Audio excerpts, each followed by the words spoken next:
इन video lectures में हम microbiology के डिफरेंट टॉपिक्स को डिस्कस करेंगे एंड डिटेल स्टडी करने से पहले माइक्रोबायोलॉजी का इंट्रोडक्शन हम देख लेते हैं। माइक्रोबायोलॉजी बेसिकली हमने 3 वर्ड से ओरिजिनेट करवाया हुआ है।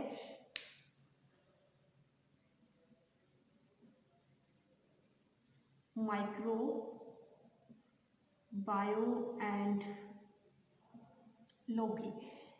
माइक्रो मेरे बेटे ऐसी सब स्मॉलर चीज़ों को आप कहते हो जिन्हें आप माइक्रोस्कोप के थ्रू देखते हो। ठीक है, उनका साइज इतना छोटा होता है कि आप उसे नेकेड आइज के थ्रू नहीं देख सकते हो। आपको उसे देखने के लिए उसको एनलार्ज करवाने के लिए किसी लेंस की ज़रूरत पड़ती है, और वो लेंसेज आप माइक्रोस्कोप के यूज़ कर सकते हैं या किसी और इंस्ट्रूमेंट के यूज़ कर सकते हो। ठीक है, तो माइक्रो मीन्स के माइक्रोस्कोप के थ्रू देखते हैं बिकॉज इनका साइज जो है ये स्मॉलर होता है। एंड बायो मेरे बेटे जहाँ पे भी आप वर्ड यूज़ करते हैं इसका मीनिंग होता है कि हमने लिविंग ऑर्गेनिजम्स को स्टडी करना है।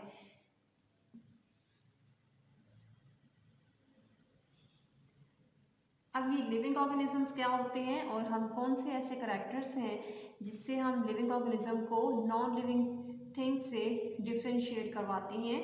तो मेजर जो फंक्शन है लिविंग ऑर्गेनिजम्स का कि ये रिप्रोडक्शन करवाते हैं, और ये कैरेक्टर इन्हें डिफ्रेंशिएट करवाता है नॉन लिविंग ऑर्गेनिज्म से। लाइक कोई एक जो पेन है ये अपना नंबर इंक्रीज नहीं करवा सकता, इसलिए हम कहते हैं नॉन लिविंग है। बाकी जितने भी लिविंग ऑर्गेनिजम्स हैं ये किसी भी प्रोसीजर के थ्रू अपना नंबर इंक्रीज करवाती हैं, अपने बेबीज प्रोड्यूस करवाती हैं। इस प्रोसीजर को हम कहते हैं ये रिप्रोडक्शन है। रिप्रोडक्शन के अलावा जितने भी लिविंग ऑर्गेनिजम्स हैं ये लोकोमोशन शो करते हैं, या फिर हम कह सकते हैं कि ये मूवमेंट शो करते हैं। ठीक है, लोकोमोशन एंड मूवमेंट हमने दोनों डिफरेंट वर्ड्स क्यों लिखे हैं। फॉर एग्जांपल कोई भी लिविंग ऑर्गेनिज्म है वो एक जगह से मूव करके किसी नई पोजीशन पे चला जाता है, तो ये जो नई पोजीशन होगी वो पहले वाले से डिफरेंट होगी। तो इट मीन्स कि वो अपनी जगह को छोड़ के दूसरी जगह पे गया है, उसने अपनी पोजीशन चेंज की है। एक सेकंड सिचुएशन क्या होती है, फॉर एग्जांपल ये कोई भी इंसान है वो खड़ा हुआ है, वो एक जगह पे खड़े होकर अपने बाजू को और अपनी टांगों को हिला रहा है। तो ये दो डिफरेंट सिचुएशंस हैं। फर्स्ट सिचुएशन में उसने अपनी पोजीशन को फर्स्ट से सेकंड में चेंज किया है, वाइल यहाँ पे वो अपनी पोजीशन चेंज नहीं कर रहा, लेकिन यहाँ पे भी वो अपने बाजुओं को टांगों को हिला रहा होता है। दोनों डिफरेंट सिचुएशंस हैं। तो मूवमेंट के अंदर ये दोनों सिचुएशंस आती हैं कि पोजीशन चेंज हो भी सकती है और पोजीशन चेंज नहीं भी हो सकती है। आप एक जगह पे खड़े होकर भी अपने डिफरेंट बॉडी पार्ट्स को मूव करवा सकते हैं, और आप एक जगह से दूसरी जगह पे मूव करके जाती हैं, पोजीशन चेंज करते हैं, तो ये भी मूवमेंट के अंदर आता है। वाइल लोकोमोशन के अंदर जस्ट आपकी पोजीशन चेंज होना नेसेसरी होती है। आप एक जगह पे खड़े होकर अगर आपने डिफरेंट बॉडी पार्ट्स को मूव करवा रहे हैं तो वो लोकोमोशन के अंदर नहीं आएगा। ठीक है, तो फर्स्ट सिचुएशन जो है ये लोकोमोशन में इंक्लूड होगी, और ये दोनों सिचुएशंस ही मूवमेंट के अंदर इंक्लूड होती हैं, चाहे पोजीशन चेंज हो रही होती है या नहीं हो रही होती है। वाइल लोकोमोशन के अंदर पोजीशन का चेंज होना नेसेसरी होता है। इसके अलावा जितने भी लिविंग ऑर्गेनिजम्स हैं इनकी बॉडी के अंदर डिफरेंट मेटाबॉलिज्म हो रहा होता है, और ये मेटाबॉलिज्म क्या है, डिफरेंट एनाबॉलिक एंड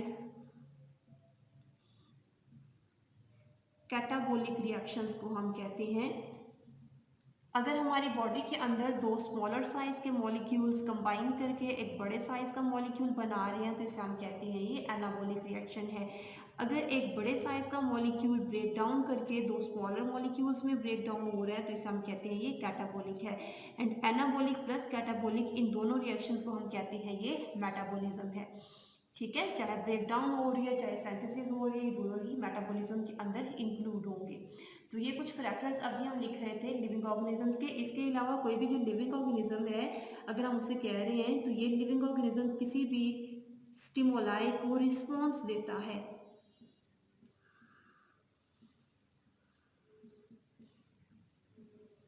स्टिमुलाई को रिस्पॉन्स देता है, इसका मीनिंग क्या है कि इन्वायरमेंट के अंदर कोई भी अगर चेंज आ गया है, चाहे वो चेंज टेम्परेचर का है, वाटर के लेवल चेंज होने का है, या कोई भी चीज़ अगर चेंज हो रही है तो उससे वो लिविंग ऑर्गेनिज्म रिस्पॉन्स देगा। वो ऐसे ही डल नहीं बैठा रहता, ठीक है। लाइक अगर आपके रूम में टाइगर आ गया है तो आप उसको देख के ऑब्वियसली रन करना स्टार्ट कर देते हैं। अगर आपको प्यास लगी है तो आप पानी पीते हैं। जितनी भी चेंजेस अब आपकी बॉडी के अंदर हो रही हैं या आपके इन्वायरमेंट के अंदर हो रही हैं, आप हर एक चेंज को, जिसे आप स्टिमुलाई कहते हैं, इस चेंज को या स्टिमुलाई को आप रिस्पॉन्स देते हैं, और ये लिविंग ऑर्गेनिज्म का करैक्टर होता है। यहाँ पे हम जिन लिविंग ऑर्गेनिजम्स को डिस्कस कर रहे हैं वो माइक्रोस्कोपिक हैं, वो ह्यूमन बींग्स नहीं हैं, ठीक है। तो लिविंग ऑर्गेनिज्म यहाँ पे हमने माइक्रोस्कोपिक लेवल के या स्मॉलर साइज के लिविंग ऑर्गेनिजम्स को डिस्कस करना है। ये कुछ करैक्टर्स मैंने आपको लिविंग ऑर्गेनिजम्स के लिखवा दिए हैं। हमने वैसे बाकी भी डिस्कस किए हुए हैं फिजियोलॉजी की बुक के अंदर। लोग ही मेरे बेटे, जहाँ पे भी हम वर्ड यूज करते हैं इसका मीनिंग होता है टू स्टडी, ठीक है। तो यहाँ पे अगर हम इन तीनों वर्ड्स को कंबाइन करके माइक्रोबायोलॉजी की डेफिनेशन बनाएं तो डेफिनेशन क्या होगी?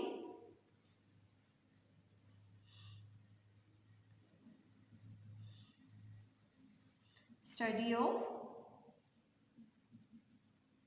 Micro organisms.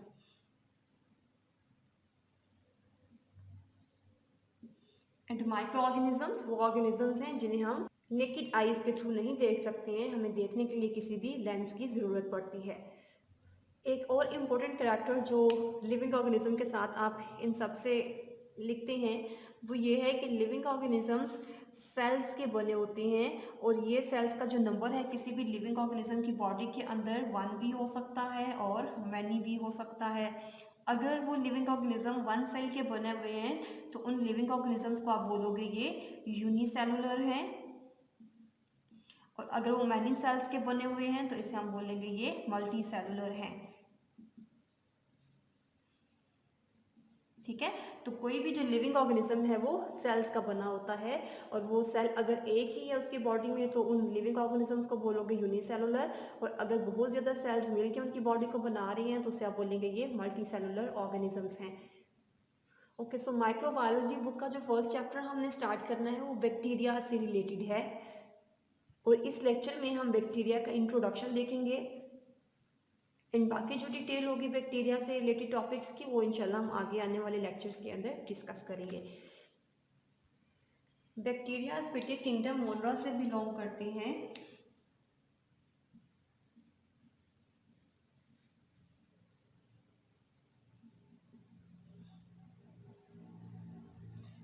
And bacteria prokaryotic cell इनके अंदर प्रेजेंट होता है। जितने भी लिविंग ऑर्गेनिजम्स हैं उनकी बॉडी के अंदर 2 टाइप्स के सेल्स हो सकते हैं, या तो उनकी बॉडी में प्रोकैरियोटिक सेल हो सकता है या फिर यूकैरियोटिक सेल हो सकता है। इसका इंट्रोडक्शन मैंने आपको जब सेल के बारे में बताया था फिजियोलॉजी में तब भी बताया था, मैं यहाँ पे रिकॉल कर देती हूँ कि जो प्रोकैरियोटिक सेल होते हैं उनमें बेसिकली आप 2 चीज़ें बताते हो कि उनके अंदर ट्रू न्यूक्लियस एब्सेंट होगा, एंड इसके अलावा उनके अंदर मेम्ब्रेन बाउंडेड ऑर्गेनेलिस भी एब्सेंट होते हैं।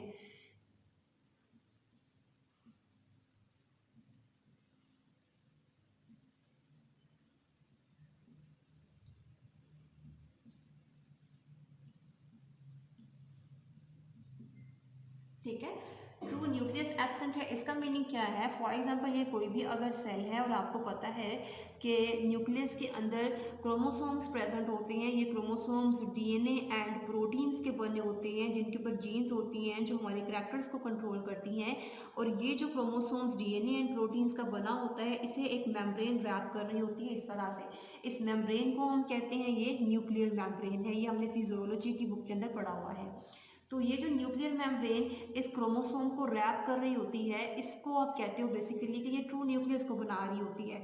तो प्रोकैरियोटिक सेल के अंदर जेनेटिक मटेरियल तो होता है, डीएनए भी है, क्रोमोसोम भी है, लेकिन यहाँ भी उनकी बॉडी के अंदर ये वाली मेम्ब्रेन जो कि इस क्रोमैटिक मटेरियल को या इस क्रोमोसोम्स को रैप करेगी वो एब्सेंट होती है, ठीक है। इसलिए हम कहते हैं कि ट्रू न्यूक्लियस जो है ये एब्सेंट है। बेसिकली हम यहाँ पे किसकी बात कर रहे होते हैं? हम यहाँ पे न्यूक्लियर मेम्ब्रेन की बात कर रहे होते हैं कि न्यूक्लियर मेम्ब्रेन प्रोकैरियोटिक सेल के अंदर एब्सेंट होगी और इनका जो भी जेनेटिक मटेरियल है, जो क्रोमोसोम्स हैं, वो एज सच नेकेड साइटोप्लाज्म के अंदर पड़े होते हैं। वाइल इसके अलावा प्रोकैरियोटिक सेल में मेम्ब्रेन बाउंडेड ऑर्गेनेल्स भी एब्सेंट होते हैं। इसका मीनिंग क्या होगा? अगर आपको याद हो तो हमने फिजियोलॉजी में जब सेल का चैप्टर पढ़ा था तो वहाँ पे देखा था कि जो भी माइटोकॉन्ड्रिया है, गोल्गी अपैरेटस है, जितने भी ऑर्गेनेल्स हैं, उन्हें मेम्ब्रेन्स ने रैप किया होता है और सेल के अंदर इस तरह से कंपार्टमेंट्स बने होते हैं जिसके अंदर हमारे ऑर्गेनेल्स पड़े होते हैं। ये यूकैरियोटिक सेल की बात है। वाइल प्रोकैरियोटिक सेल के अंदर जितने भी ऑर्गेनेल्स होंगे वो नेकेड होंगे, कोई भी मेम्ब्रेन उसको रैप नहीं कर रही होती है और मेम्ब्रेन रैप नहीं कर रही होती, इसलिए आप कहते हैं कि प्रोकैरियोटिक सेल के अंदर जितने भी ऑर्गेनेल्स हैं वो नॉन मेम्ब्रेन बाउंडेड हैं, कोई भी मेम्ब्रेन उनको कवर नहीं कर रही होती। और प्रोकैरियोटिक सेल जो है ये बैक्टीरिया सबसे बेस्ट इसकी एग्जांपल होती है, बिकॉज बैक्टीरिया की बॉडी में जो भी इसका जेनेटिक मटेरियल होता है वो साइटोप्लाज्म में ऐसा होता है, किसी भी न्यूक्लियर मेम्ब्रेन से कवर नहीं हो रहा होता और इसके अलावा उसमें मेम्ब्रेन बाउंडेड ऑर्गेनेल्स भी एब्सेंट होते हैं।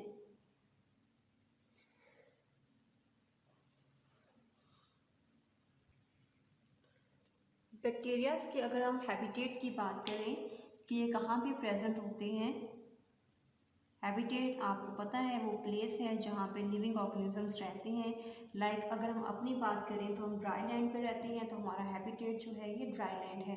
बर्ड्स एयर में रहते हैं तो उनका हैबिटेट एयर है। फिशेस जो हैं ये वाटर में रहती हैं, उनका हैबिटेट वाटर होगा। तो कोई भी प्लेस जहाँ पे लिविंग ऑर्गेनिजम्स रहते हैं वो उनका हैबिटेट होता है। तो बैक्टीरिया कहाँ पे रहते हैं? बैक्टीरिया हर जगह पे रह सकते हैं। तो हम यहाँ पे इसके हैबिटेट में लिखते हैं कि ये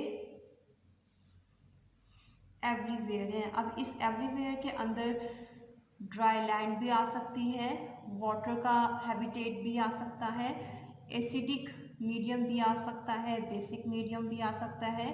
कोई भी ऐसी चीज़ जो कि हमारे इस अर्थ के ऊपर एग्जिस्ट करती है वहाँ पे बैक्टीरियाज प्रेजेंट होते हैं। और हम अपने बाकी लिविंग ऑर्गेनिजम्स को अगर सबको कलेक्ट कर लें जितने भी इस अर्थ के ऊपर हैं तो